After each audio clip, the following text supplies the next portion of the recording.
A'udzu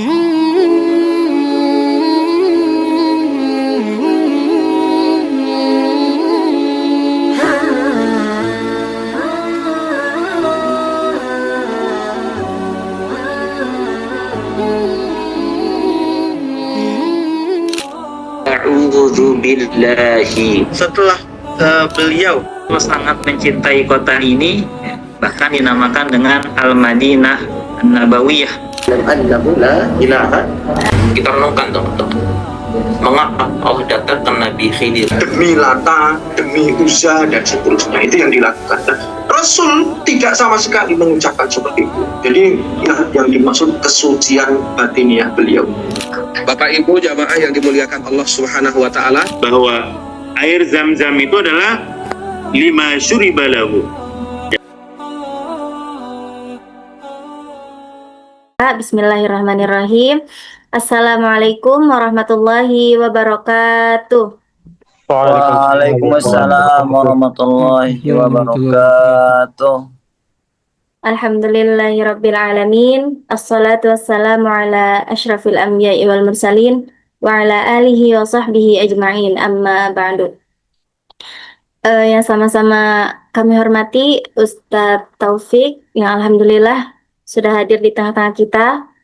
Masya Allah. Yang kami hormati juga para founder dari El-Sirah, juga tak lupa teman-teman El-Sirah Squad yang saya banggakan. Puji serta syukur marilah sama-sama kita panjatkan kehadirat Allah Subhanahu wa taala, yang mana atas berkat limpahan rahmat serta hidayahnya kita masih dapat berkumpul untuk menuntut ilmu pada kajian yang insya Allah dipenuhi dengan keberkahan ini. Tak lupa salawat teriring salam marilah sama-sama kita haturkan kepada junjungan kita Nabi besar Muhammad Sallallahu Alaihi Wasallam, yang mana atas karunia-Nya lah kita masih dapat merasakan manisnya Islam hingga detik ini. Baiklah, alhamdulillah pada malam hari ini teman-teman Bapak Ibu sekalian yang sudah berkesempatan hadir, kami ucapkan terima kasih. Semoga semangat Bapak Ibu sekalian yang hadir pada malam hari ini bisa mendapatkan keberkahan dan juga ilmu yang bermanfaat. Oleh karenanya, agar menambah keberkahan pada kajian pada malam hari ini, marilah sama-sama kita dengarkan lantunan ayat suci Al-Quran yang insya Allah akan dibawakan oleh rekan kita, yaitu Al-Ustadz Misyari Resi. Kepadanya waktu dan tempat, waktu dan layar disilakan. Tafadhol Ustadz. Assalamualaikum warahmatullahi wabarakatuh. Waalaikumsalam warahmatullahi wabarakatuh.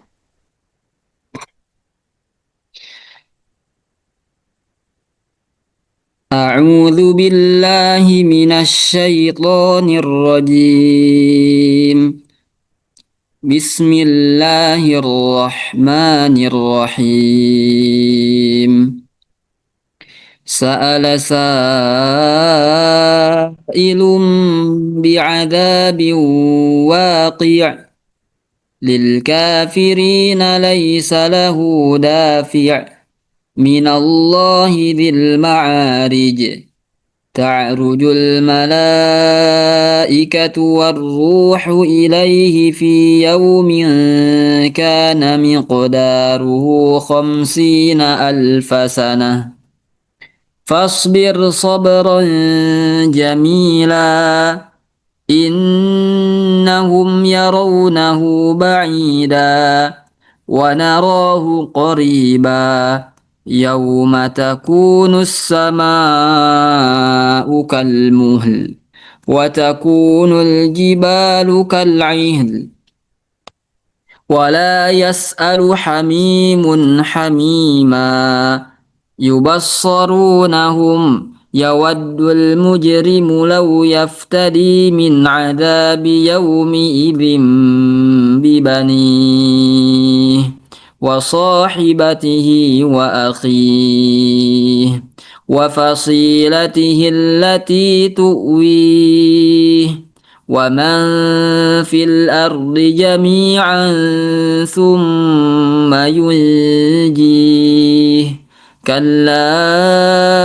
إنها لظى نزاعة للشوى تدعو من أدبر وتولى وجمع فأوعى إن الإنسان خلق هلوعا إذا مسه الشر جزوعا وإذا مسه الخير منوعا إلا المصلين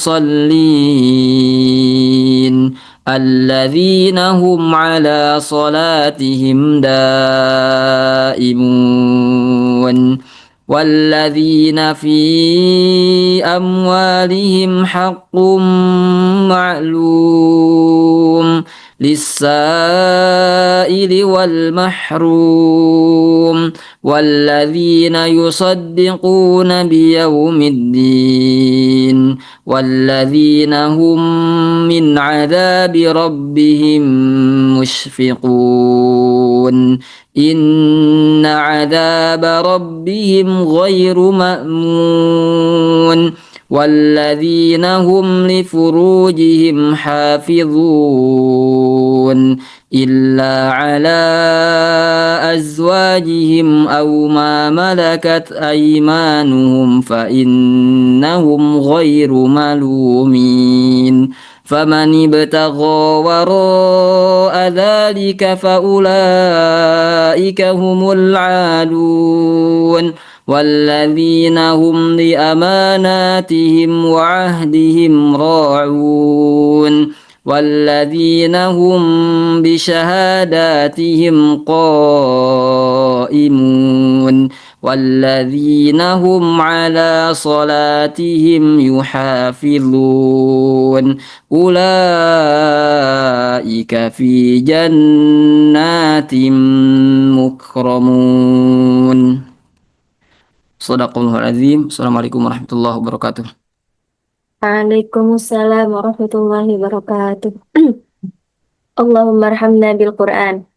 Alhamdulillah, semoga yang membaca dan juga yang mendengarkan mendapatkan keberkahan serta limpahan rahmat dari Allah Subhanahu wa taala. Baiklah, teman-teman, Bapak Ibu sekalian, sebelum menginjak ke acara berikutnya yaitu kajian, alangkah baiknya kita sama-sama bersiap untuk menyiapkan diri, menyiapkan niat, menyiapkan catatan, dan juga mempersiapkan adab-adab sebelum belajar. Untuk akhwat, barangkali ada yang mau on kamera, harap diperhatikan untuk auratnya. Dan juga kalau ada pertanyaan boleh disimpan dulu, nanti boleh disampaikan di sesi tanya jawab. Baik, Ustadz. Sudah siap, Ustadz?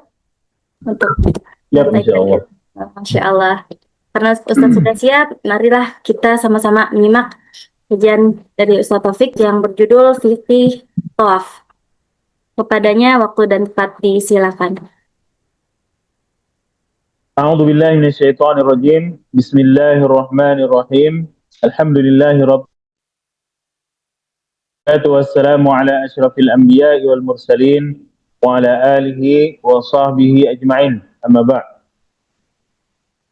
Puji syukur kehadirat Allah Subhanahu wa taala yang di malam hari yang berbahagia ini masih memberikan berbagai macam nikmatnya kepada kita semua. Nikmat bisa tinggal di rumah yang nyaman, menyantap sarapan, makanan, dan sebagainya. Di saat sebagian saudara-saudara kita di Palestina dan di Gaza khususnya, di hari-hari ini, bahkan dari 2 tahun ke belakang, mengalami penderitaan yang luar biasa, sangat sulit untuk mendapatkan makanan dan minuman dan kenyamanan-kenyamanan lain.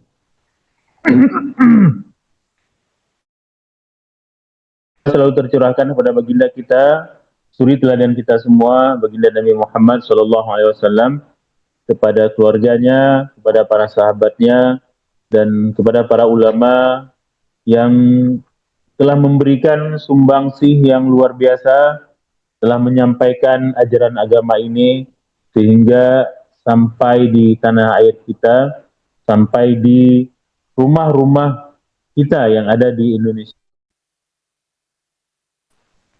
Para jamaah sekalian yang dirahmati Allah Subhanahu wa taala, pertama sekali saya memohon maaf karena kajian ini harus ditunda dari yang seharusnya kita laksanakan di hari Jumat kemarin, tertunda karena memang ada perubahan agenda di saya sendiri. Kebetulan keluar kota dan harus naik kapal, harus nyebrang laut dan berubah. Akhirnya ada kegiatan yang sangat urgen yang tidak bisa saya tinggalkan. Kemudian di malam hari ini juga saya mohon maaf karena suara agak cibukan sebenarnya dari tadi sebelum Isya cibukan, tapi mudah-mudahan tidak mengurangi hikmah atau penyampaian di malam hari ini. Sebuah tema yang ibadah haji dan umroh, ya. Kalau kita berbicara tentang tawaf, ya berarti kita berbicara tentang salah satu ibadah atau salah satu rukun dari ibadah haji dan umroh yang tawaf tersebut merupakan hal yang tidak bisa digantikan, ya. Kalau di haji tawaf ifadah, ya, tawaf. Kalau misalnya nggak sempat tawaf, ya masalah mah seperti itu. Boleh dilanjutkan ke slide setelahnya. Ya, jadi secara umum tawaf itu terbagi dua. Ini secara umum, ya, tawaf itu terbagi dua. Yang pertama, ada tawaf yang dilakukan dalam rangkaian ibadah haji dan umroh, ya. Maka tawaf ini merupakan salah satu, ya, orang yang melakukan ibadah haji misalnya, ya, apakah dia memulai dengan umroh duluan dan sebagainya, haji tamattu dan sebagainya. Ketika dia misalnya melakukan tawaf, ya, dan tawaf itu merupakan rangkaian dari ibadah haji, tawaf ifadah misalnya, ya berarti itu adalah tawaf yang merupakan rukun dari haji itu sendiri. Melakukan ibadah haji, jamaah haji misalnya yang berangkat ke Mekah agak awal, ya, ketika sampai ke bandara kemudian mengambil ihram, berniat ihram di miqat, kemudian dia memakai baju ihram dan kemudian melakukan prosesi umrah, dan dalam prosesi umrah tersebut seorang jamaah haji misalnya yang melakukan umroh itu dia melakukan umroh, ya, dari niat sa'i dan tahallul, maka tawaf yang merupakan bagian dari umrah tersebut dia adalah rukun, ya, rukun dari haji atau umrah. Ya, jadi dia bukan tawaf yang independen. Bedanya apa, Ustaz? Tawaf yang dia berbarengan dengan haji umrah sama tawaf yang independen. Bedanya kalau tawaf yang dilakukan berbarengan dengan haji dan umrah itu ada niatnya, sudah wajib memakai pakaian ihram, dan setelah tawaf itu ada sa'i, ya, ada sa'i di antara Safa dan Marwah, dan ada tahallul, ya. Adapun yang kedua, bagian yang kedua itu adalah tawaf yang independen, tawaf yang terpisah dari haji atau umrah. Nah, tawaf ini bisa dilakukan tanpa memakai pakaian ihram dan tidak harus bersa'i dan tahallul.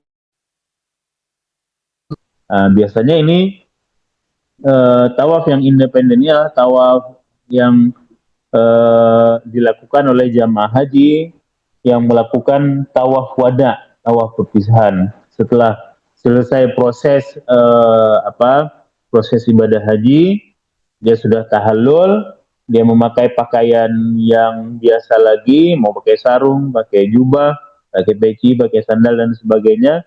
Nah, meninggalkan kota Mekah, itu dianjurkan atau disunnahkan, atau menurut pendapat yang lain ada pendapat yang berbeda selain sunnah, dia melakukan kemudian tawaf wada. tawaf perpisahan atau tawaf untuk meninggalkan kota Makkah. Nah, tawaf ini ya tidak perlu memakai pakaian ihram. Dia bisa tawaf langsung datang ke Masjidil Haram dan dia kemudian niat tawaf. Kan tawaf dengan pakaiannya yang bebas, yang penting menutup aurat. Ya. Dan setelah tawaf tersebut nggak perlu sa'i, nggak perlu tahallul, mencukur rambut atau gunting rambut, nggak perlu. Ya, jadi yang membedakan tawaf yang pertama dan tawaf yang kedua ini adalah selain yang hal-hal yang saya sebutkan tadi juga kalau tawaf independen, sebagian ulama itu mensyaratkan harus ada niat. Ya, tapi kalau tawaf umroh atau tawaf haji itu nggak perlu niat, karena niatnya niat haji atau niat umroh. Tapi kalau kita melakukan tawaf yang independen, ya berarti harus ada niat tawaf. Boleh dilanjutkan ke slide selanjutnya. Kemudian jamaah sekalian, tawaf itu ada sebagian para ulama, para dai, para asatid kita yang membagi tawaf itu hanya tiga, ya. Tawaf kudum, tawaf ifadah atau tawaf rukun, tawaf wada. Ada yang membagi 4, ada yang membagi 5, ada yang membagi 6. Nah, mungkin sedikit lebih jelas, ya udah kita bagi 6 aja. Nah, yang pertama adalah tawaf kudum. Ya, tawaf kudum itu adalah tawaf kedatangan. Ya, tawaf kudum itu adalah tawaf kedatangan pertama kali ke kota Mekah. Itu disunatkan kita untuk melakukan tawaf. Ya. Nah, tawaf kudum ini dia posisinya mirip dengan sholat tahiyatul masjid ketika kita masuk masjid. Ya. Tapi kalau kita masuk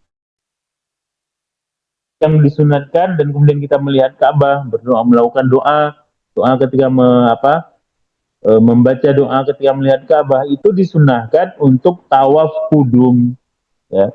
Itu bagi jamaah haji atau jamaah umroh, ya. Cuman kalau jamaah umroh dia tidak perlu melakukan tawaf kudum secara khusus, ya.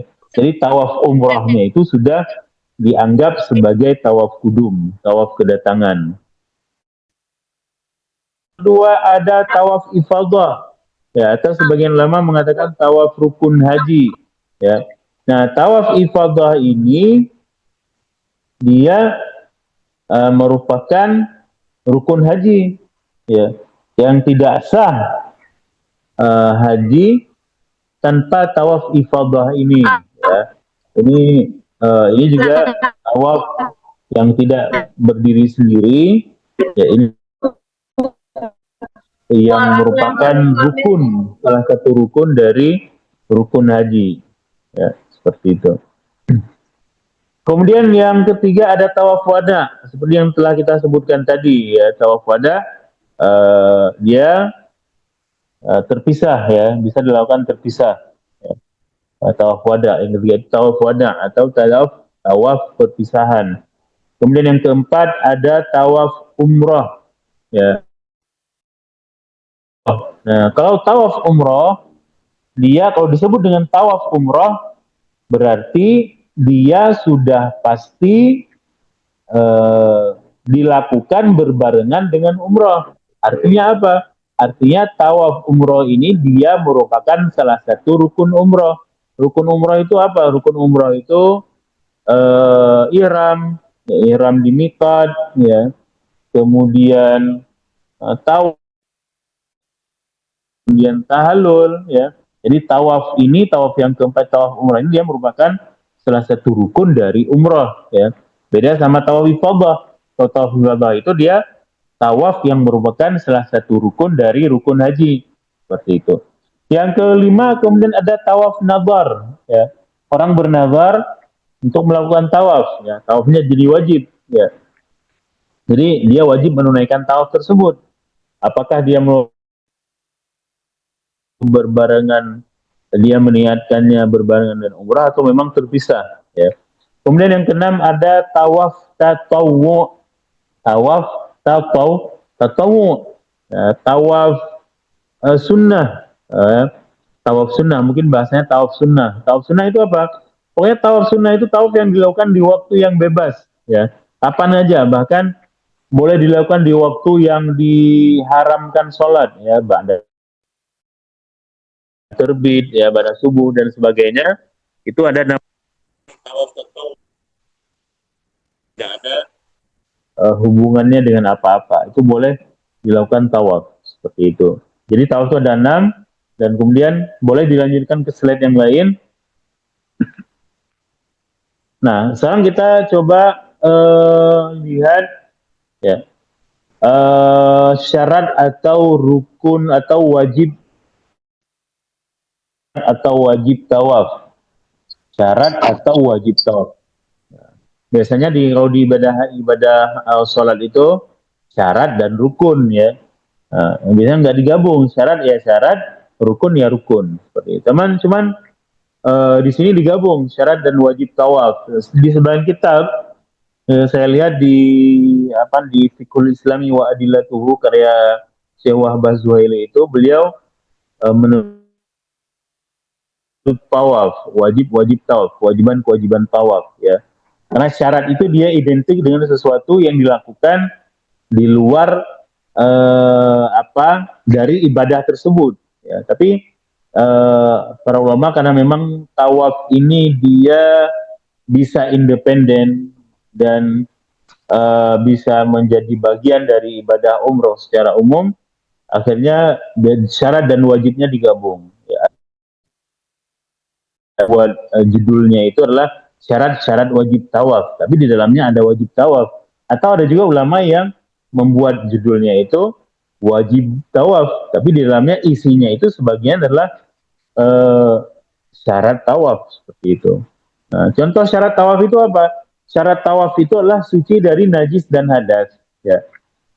Suci dari najis dan hadas itu kan dia bukan ibadah tawaf, itu syarat, lebih ke syarat sebenarnya. Hadas, baik nanti dijelaskan, akan kita coba bedah satu persatu lebih umum, lebih luas.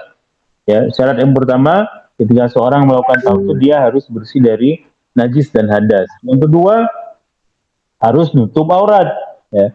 Yang kedua harus nutup aurat. Yang ketiga harus memulai dari Hajar Aswad. Ya, nggak boleh lewat Hajar Aswad. Harus memulai dari Hajar Aswad. Kemudian yang keempat harus menyejajarkan pundak kiri dengan Hajar Aswad. Ya. Harus menyejajarkan pundak kiri dengan Hajar Aswad. Ya, nggak boleh menghadap Hajar Aswad. Tapi di tawaf itu kan dia arahnya kan arah jarum jam ya, berlawanan dengan arah jarum jam. Jadi kita bahu kiri kita itu harus sejajar dengan Ka'bah ya, dan khususnya ketika memulai dan mengakhiri tawaf itu ya, itu pundak kiri kita itu harus sejajar dengan Hajar Aswad.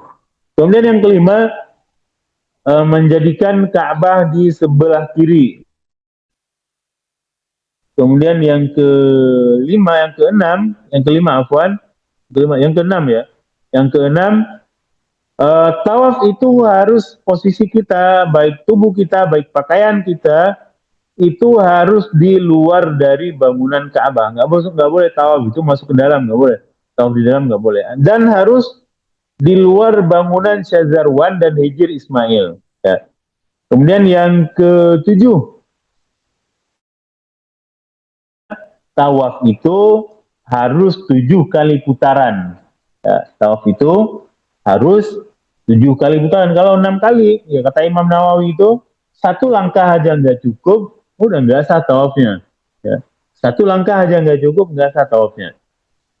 Kemudian yang ke-8, berputar hanya untuk tawaf. Ya. Niatnya kita mengelilingi Ka'bah itu, niatnya memang bukan karena ngejar orang, ya. Nah, jadi niatnya itu harus karena tawaf. Kemudian yang ke-9 harus berada di area Masjidil Haram, dan yang ke-10 ini dan lain-lain ya. Saya nggak sebutin lain-lain karena beda mazhab. Saya nggak tahu para jamaah ini, para hadirin basic organisasinya apa ya. Karena di ibadah haji dan ibadah umrah itu termasuk ibadah yang khilafnya itu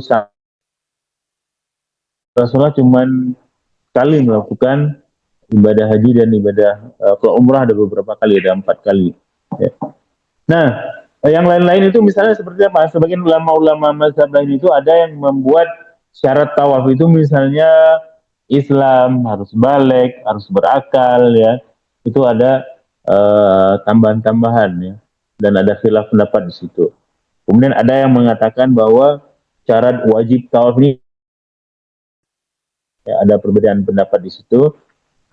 Mudah-mudahan kita bisa memaklumi perbedaan pendapat para ulama di sini, karena memang sekali lagi bahwa ibadah haji dan ibadah umroh itu merupakan ibadah yang sangat banyak perbedaannya. Boleh dilanjutkan ke slide setelahnya. Nah, kita bedah yang pertama nih. Dan cara syarat wajib dan wajib tawaf, ya, atau lebih cocoknya adalah syarat tawaf itu dia itu harus seseorang yang tawaf, apakah amir, seorang yang melakukan ibadah umroh atau bukan, dia harus suci dari hadas dan najis. Ini di layar saya belum keganti nih ke slide selanjutnya. Mohon dilanjutkan ke slide yang lain. Ya. Jadi syarat yang pertama itu harus suci dari najis dan hadas. Ya. Syarat yang pertama itu harus suci dari najis dan hadas. Baik hadas kecil atau apalagi hadas yang besar. Ya. Baik hadas kecil atau hadas yang besar, ya. Hadas besar itu gimana ya kita mikirnya? Orang lagi tawaf bisa hadas besar itu aneh, ya. Tapi bisa aja terjadi. Bisa aja seseorang mendapatkan hadas besar, haid misalnya, ya, yang otomatis dia batal, ya. Gitu. Ya, suci dari najis dan hadas. Ya. Termasuk kan hadas kecil itu kan bersentuhan, ya, bersentuhan dengan yang bukan mahram. Ya. Ini yang paling ribet sebenarnya, yang paling sering dibicarakan ini. Ya. Karena hadas, yang namanya hadas itu nggak harus pipis, harus kena najis ini, tapi hadas kecil itu termasuk misalnya kentut atau bersentuhan antara laki-laki dan perempuan yang bukan mahram. Orang-orang mazhab Hanafi, orang Bangladesh, orang-orang dari India, orang-orang dari Irak, mungkin orang-orang Turki yang mazhabnya mazhab Hanafi, yang auratnya itu kadang-kadang perempuan, ya, termasuk perempuan itu kelihatan banyak auratnya yang kelihatan. Kalau kita kan di mazhab Syafi'i, bersentuhan laki-laki dan perempuan itu membatalkan wudhu, alias kalau batal wudhu kita berhadas, hadas kecil, ya. Makanya para travel, para pembimbing haji biasanya menyarankan jamaah haji itu untuk ganti mazhab, untuk ikut mazhab Maliki yang memfatwakan bahwa bersentuhan antara laki-laki dan perempuan itu akan wudhu, alias tidak menyebabkan seseorang itu berhadas kecil, ya. Nggak apa-apa itu untuk memudahkan. Nah, kemudian nggak bisa dilanjutkan Ahmiyah, ya, slide setelahnya buktinya. Nah, ya, kemudian yang kedua, menutup aurat, ya. Orang tawaf, ya, aurat. Ya. Nah, bila di tengah putaran tawaf auratnya terbuka, maka wajib untuk segera ditutup dan melanjutkan putaran tawaf dari titik saat auratnya terbuka. Ya. Nah, terbuka. Ini bukan orang yang dari awal nggak nutup aurat. Kalau dari awal nggak nutup aurat berarti tawafnya nggak sah. Ya, tapi misalnya di tengah tawaf auratnya ketiup angin, ya, laki-laki misalnya, ya, ketiup angin kencang misalnya, langsung tutup lagi, kemudian mundur sedikit dan melanjutkan putaran dari dari yang tempat yang auratnya tersingkap tersebut. Ya, ini mirip di sholat juga seperti itu. Di sholat itu kalau kita lagi sholat, kan sholat itu wajib tutup aurat, ya. Nah, ketika auratnya misalnya kesingkap oleh angin dan kita langsung nutup auratnya, tapi kalau misalnya kita biarin, ya batal. Ya, kita nggak nutup, batal sholatnya, batal tawafnya. Lanjut ke halaman ke slide setelahnya. Yang ketiga adalah memulai tawaf dari Hajar Aswad. Ya. Nah, start awal tawaf itu terhitung dari Hajar Aswad, sehingga tidak dianggap putaran tawaf yang sah jika memulai sebelum sampai Hajar Aswad. Ya. Setelah sampai Hajar Aswad baru dianggap sah. Ya. Nah biasanya kalau kita dekat banget dengan Ka'bah, ya kelihatan Hajar Aswadnya. Tapi kalau jauh, ya kalau jauh biasanya ada tanda, ada lampu yang warna hijau atau biru, ya, yang menandakan bahwa itu sejajar dengan Hajar Aswad. Jadi kita harus berdiri di situ, nggak boleh mundur dan nggak boleh seperti itu. Lanjut, kemudian yang keempat, syarat atau wajib tawaf itu adalah menyejajarkan pundak kiri dengan Hajar Aswad. Ya, pertama harus mulai dari Hajar Aswad, tapi nggak cukup harus mulai dari Hajar Aswad. Misalnya orang mulai dari Hajar Aswad, tapi dia lihatnya ke Ka'bah, ya kan nggak menyejajarkan pundak itu. Ya, tapi di samping harus mulai dari Hajar Aswad, kan pundak kirinya dengan Hajar Aswad baik di awal dan akhir putaran sampai 7 kali itu, ya, pundak kirinya itu sejajar dengan Hajar Aswad. Ya. Di sini saya tertulis memulai tawaf wajib dengan cara menyejajarkan pundak kiri dengan Hajar Aswad. Tidak diperbolehkan saat memulai putaran tawaf bagian dari pundak kiri lebih maju dari posisi Hajar Aswad. Demikian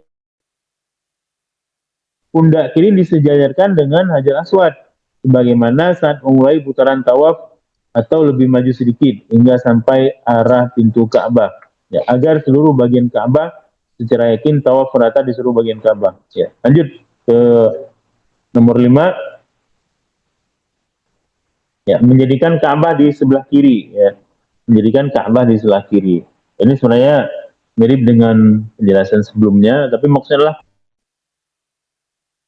itu Ka'bah itu harus ada di sebelah kiri kita. Seseorang harus selalu memastikan bahwa Ka'bah berada di sebelah kirinya di setiap langkah tawafnya. Sehingga jika di tengah putaran tidak sesuai dengan posisi tersebut, maka wajib segera ke posisi yang benar dan melanjutkan hitungan putaran tawaf dari tempat tersebut. Ya. Lagi tawaf nih, ada teman yang manggil, ada teman kenalan, udah lama nggak jumpa, oi, ya, assalamualaikum. Kita balik badan hingga Ka'bah nggak lagi di sebelah kiri kita, ya, itu putaran itu tidak dianggap. Bukan putaran yang tidak dianggap, ya. Kalau kebalik badan itu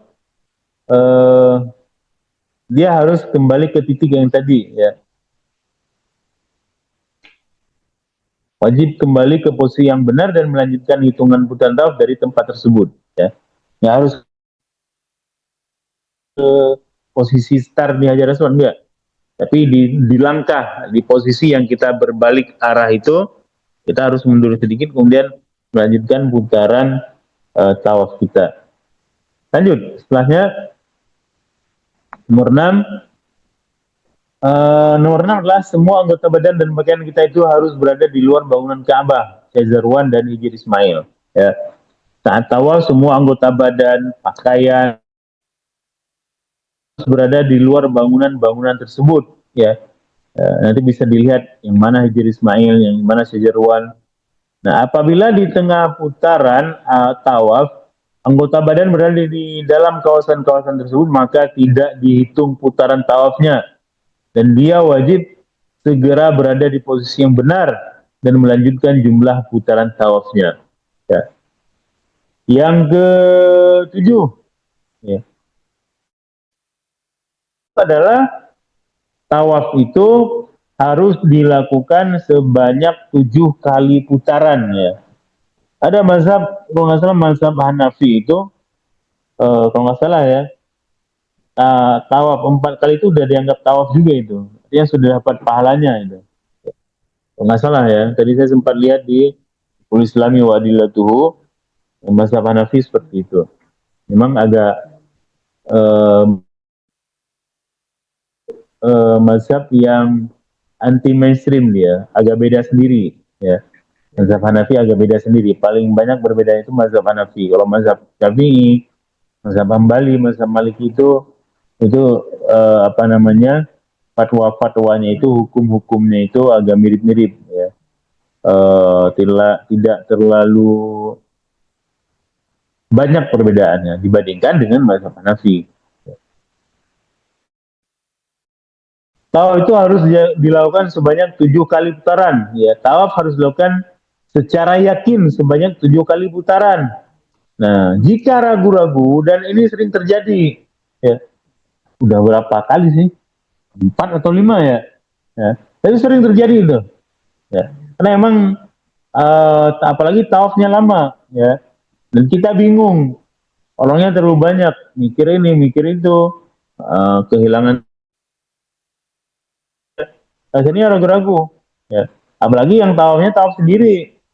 Kalau sama berbarengan dengan jamaah, biasanya agak lebih mudah ya. Barengan 10 orang, 15 orang, atau 20 orang, dan ada pembimbing umrohnya di situ ya. Itu agak lebih mudah, agak lebih mudah untuk tidak ragu-ragu ya. Tapi kalau tawaf sendiri, tempat pulang umroh, tawafnya sendiri, ya ragu-ragu itu ya. Atau Rasulullah 19 sempat haji, juga sempat ragu-ragu itu ya. Sempat ragu-ragu ya, karena memang tugasnya setan itu untuk membuat kita ragu-ragu ya. Jadi kalau ragu-ragu itu gimana? Ya tinggal diambil yang paling sedikit ya, sama kayak kita sholat duhur yang keempat, udah anggap aja rakaat ketiga tambah 1 rakaat lagi ya. Tawaf juga seperti itu. Kalau ragu-ragu ini udah 6 atau 7 sih ya, anggap aja 6 ya, anggap aja 6 tambah 1 putaran lagi, seperti itu. Oke, kemudian yang ke-8, termasuk wajib tawaf itu adalah tidak bertujuan selain tawaf saat berputar, saat mengelilingi Ka'bah itu tidak. Di sepanjang langkah putaran tawaf itu tidak boleh ada tujuan lain yang mengalihkan dari tujuan tawaf, seperti untuk berjalan dengan cepat untuk menghindari persentuhan dengan lawan jenis ya. Itu rempong juga itu ya. Itu ini kayaknya kalau nggak salah ini khusus di mazhab Syafi'i ini ya, syarat seperti ini ya. Orang jalan cepat untuk menghindari bersentuhan dengan lawan jenis ya, atau menghindari penagih hutang dan semacamnya. Namanya tawafnya bisa dianggap tidak sah ya. Karena kan tawaf ini kan sebenarnya dia mirip dengan perbuatan yang gerak ya. Geraknya itu bisa untuk ibadah, bisa untuk bukan ya. Nah, jadi kalau niatnya udah berubah, ibadahnya bisa tidak bernilai ibadah ya, seperti itu. Kemudian yang ke-9, yang terakhir, apa nih? Harus berada di dalam Masjidil Haram ya. Posisi orang tawaf itu tidak boleh keluar dari bagian Masjidil Haram ya. Meski terdapat perluasan masjid, hukumnya tetap sah dan melaksanakan tawaf di dalamnya asalkan masih termasuk bagian dari Masjidil Haram ya. Tawaf itu selama masih di bagian Masjidil Haram itu boleh. Haram itu, zaman dulu kan Masjidil Haram kecil, berarti kalau masjid sekarang itu bukan Masjidil Haram lagi. Nah kayak gitu juga. Kadang-kadang ada sebagian para ustadz ya, yang agak saklek itu nggak membolehkan tawaf yang seperti itu. Ya. Padahal boleh aja. Termasuk tawaf sambil di kendaraan ya. Tawaf sambil di kendaraan. Kalau sekarang kan ada skuter ya, ada ya semacam skuter lah itu. Ya. Sebagian ulama seperti Syekh Utsaimin misalnya, itu ada yang tidak membolehkan tawaf di skuter tersebut, ya. Tapi mayoritas ulama yang saya ketahui, ya apalagi sudah berjalan di Masjidil Haram, menunjukkan bahwa tawaf dengan kendaraan atau pakai skuter, kalau zaman dulu pakai unta, itu boleh-boleh saja. Baik, lanjut. Setelahnya, nah ini kajian sebenarnya saya juga menulis beberapa sunnah tawaf, ya. Jadi syarat dan wajib tawaf ada 9, ada 8, ada sekian, sunnah-sunnahnya 8 dan 9, itu tidak mesti, itu angka-angka itu tidak menjadi patokan, ya. Sama kayak rukun sholat itu ada berapa? Ada 13, ada 17, ada 18, ada 16, ya. Angka-angka, makin banyak kita menuntut ilmu, makin toleran kita dengan perbedaan-perbedaan, apalagi perbedaan-perbedaan yang di angka-angka tersebut, ya. Sunnah tawaf emang cuma 8, Ustaz? Enggak, bisa jadi ulama lain sunnah tawafnya ada 6, ada yang mengatakan 6, ada yang mengatakan 8, ada yang mengatakan 10, dan sebagainya. Nah, di antara sunnah-sunnah tawaf itu adalah al-ibtiba, yaitu membuka bahu kanan dengan cara memasukkan kain ihram di menyelempangkannya di bahu kiri, ya. Itu sudah pada paham semua itu, ya. Atau kalau nggak paham, kalau jamaah umrah pasti diajarkan oleh para pembimbing umrah, itu sunnah itu, ya. Tapi ya kalau misalnya umrah nggak pakai pakaian ihram, ya nggak apa-apa.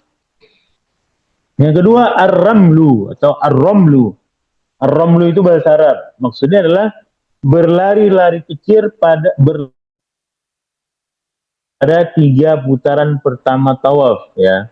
Lari kecil, ya, kayak orang apa, ya, kayak orang jogging, atau nggak jogging nggak terlalu cepat, ya. Pokoknya lebih pelan dari jogging, sedikit lebih pelan dari jogging, lari-lari kecil lah bahasanya. Di 3 putaran pertama itu disunahkan. Kemudian yang ketiga, berjalan mendekati Ka'bah bagi laki-laki, ya. Laki-laki itu dia tawafnya, putarannya itu dekat dengan Ka'bah. Sebaliknya, perempuan itu yang disunahkan sebaliknya. Nah, perempuan itu disunahkan agak menjauh dari Ka'bah, ya. Ya, tapi dalam kenyataannya emang sulit itu. Ibu-ibu dari sebagian negara Arab, atau dari daerah-daerah di India, Bangladesh, Pakistan, ya, ternyata Hajar Aswad, ya, tetap nyerobot masuk ke dekat Ka'bah, gitu. Ini mirip dengan sholat sebenarnya, ya. Dalam sholat kan gitu juga. Saf laki-laki yang paling baik itu kata Rasulullah adalah saf yang paling dekat dengan imam, ya kan? Ya kan? Saf laki-laki itulah yang paling dekat dengan perempuan. Yang paling afdal saf perempuan itu yang paling belakang imam, ya. Gitu. Di tawaf juga gitu. Putarannya yang bagus itu, udah naik aja ke lantai berapa itu, lantai 3, ya. Tawaf di lantai 3 aman di sana. Ada bersinggungan dan nabrak laki-laki dan semacamnya. Di antara sunnah-sunnah tawaf itu adalah mencium atau menyentuh Hajar Aswad. Mencium atau menyentuh Hajar Aswad, ya. Itu sulit itu. Sulit itu, tapi ya bagi orang yang dimudahkan, insya Allah mudah walaupun tubuhnya kecil. Jadi orang yang nggak dimudahkan oleh Allah, walaupun tubuhnya besar, pede lagi mau nyium Hajar Aswad, kalau tidak dimudahkan ya nggak mudah, sulit untuk.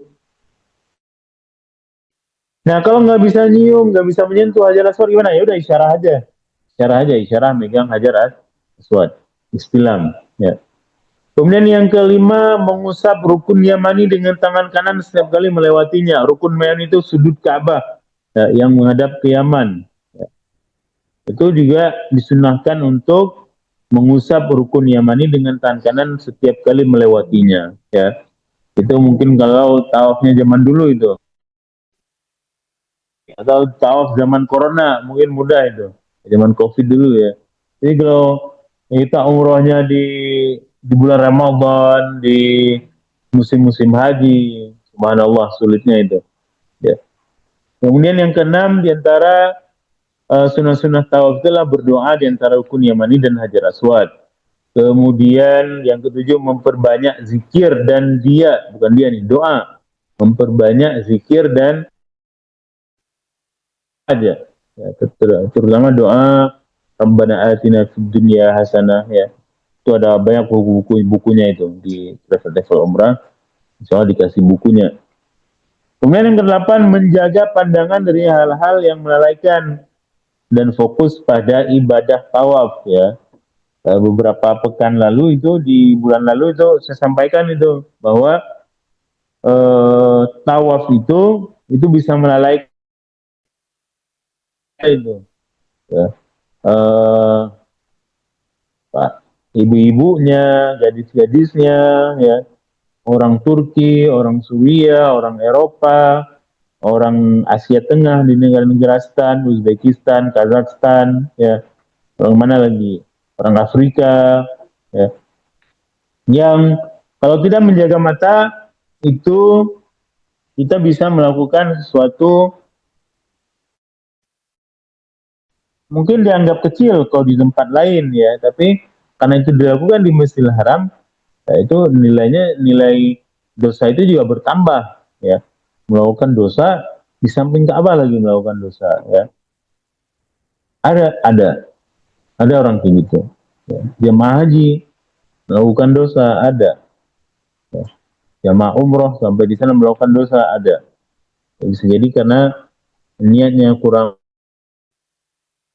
siapannya kurang matang, ilmunya yang kurang, akhirnya datang ke Saudi, datang ke Mekah, ya, ibadah, maksiat juga jalan terus, gitu. Dan lain-lain, dan beberapa sunnah lain. Jadi itu mungkin yang bisa saya sampaikan terkait dengan sedikit tentang fikih umrah. Mudah-mudahan bisa mengingatkan tentang fikih umrah, tentang sunnah umrah, dan bisa memberikan gambaran kerangka umroh itu apa namanya, tawaf itu seperti apa ya. Boleh kalau yang mau bertanya boleh ya.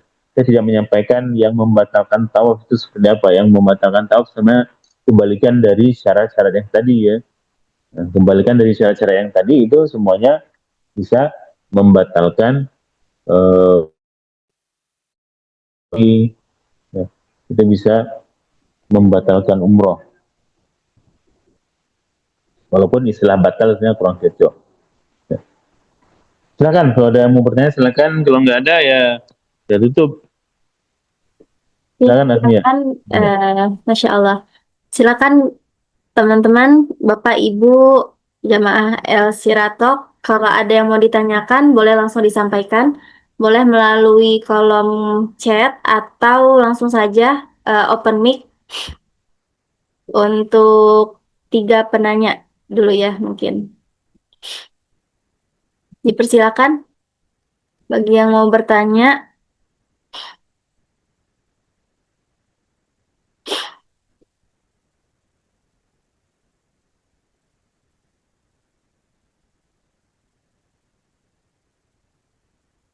Atau mungkin sudah cukup ya. Kita hitung sampai 5 ya teman-teman, Bapak Ibu sekalian. Untuk pertanyaannya kami tunggu di kolom chat. 1, 2, 3, 4. Oh ya, 5. Alhamdulillah. Baik, karena sepertinya tidak ada pertanyaan, insya Allah materi yang disampaikan sudah cukup jelas dan semoga bisa kita pahami bersama ya Ustadz. Selanjutnya langsung saja mungkin kita ke sesi doa. Silakan kepada Ustadz Taufik untuk memimpin doa penutup kajian pada malam hari ini. Ya. A'udzubillahi minasyaitonirrajim. Bismillahirrahmanirrahim. Alhamdulillahi Rabbil Alamin. Wassalatu wassalamu ala ashrafil anbiya'i wal mursalin. Nas'aluka ridhaka wal jannata wa na'udzu bika min sakhatika wan nar. Allahumma innaka 'afuwun karimun halimun tuhibbul 'afwa fa'fu 'anna ya karim. Allahumma ij'al khaira ayyamina yawma nalqaka wa anta radin 'anna واختم بالصالحات أعمالنا وتوفنا مسلمين والحقنا بالصالحين. اللهم اغفر لنا ذنوبنا ولوالدينا ولمشايخنا ولجميع المسلمين والمؤمنات الأحياء منهم والأموات برحمتك يا أرحم الراحمين. اللهم ارزقنا بيتك يا الله، بيتك يا الله، المسجد الحرام والمسجد النبوي، بيت المقدس يا الله يا رب العالمين. اللهم انصر إخوان المستضعفين في غزة. اللهم أطعم جوعهم واشفي مرضاهم واسقي عطشهم يا الله يا رب العالمين. اللهم انصر إخوان المجاهدين في فلسطين. اللهم سدد رميهم واجمع كلماتهم. اللهم انصرهم بجنود من عندك يا الله يا رب العالمين. ربنا آتنا في الدنيا حسنة وفي الآخرة حسنة وقنا عذاب النار. وصلى الله على سيدنا محمد وعلى آله وصحبه أجمعين. سبحان ربك رب العزة عما يصفون والحمد لله رب العالمين. Amin ya Allah ya Rabbal Alamin. Masya Allah, terima kasih Ustadz atas ilmu yang sudah disampaikan. Terlihat sederhana ya tawaf ini, tapi ternyata banyak ketentuannya yang insya Allah yang sudah disampaikan ini bisa membuat ibadah kita menjadi lebih sempurna lagi. Sebenarnya terima kasih banyak Ustadz atas waktu dan juga kesempatannya. Sebelum itu, sebelum kita tutup, mari sama-sama kita menuju ke sesi dokumentasi. Dipersilakan kepada Bapak Ibu yang tidak berhalangan untuk on kamera, dipersilakan untuk on kamera. Insya Allah ada Ibu Desi ini, jamaah Elsira bulan Desember. Ibu, gimana Ibu kabarnya Bu? Iya masih di mute ya Bu. Oke. Semoga sehat selalu ya Ibu sekeluarga. Alhamdulillah Boleh, sehat Mbak Mia. Oh, Masya Allah, iya Ibu cantik sekali malam hari ini. Boleh Makasih ya, kepada Mbak. yang lain juga yang tidak berhalangan untuk on kamera, dipersilakan untuk on kamera. Kak Operator boleh dibantu untuk dokumentasinya.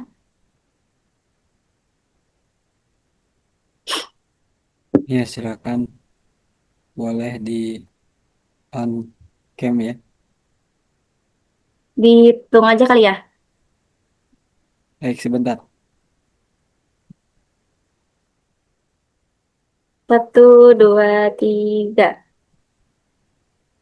Lagi 1, 2, 3. Baik.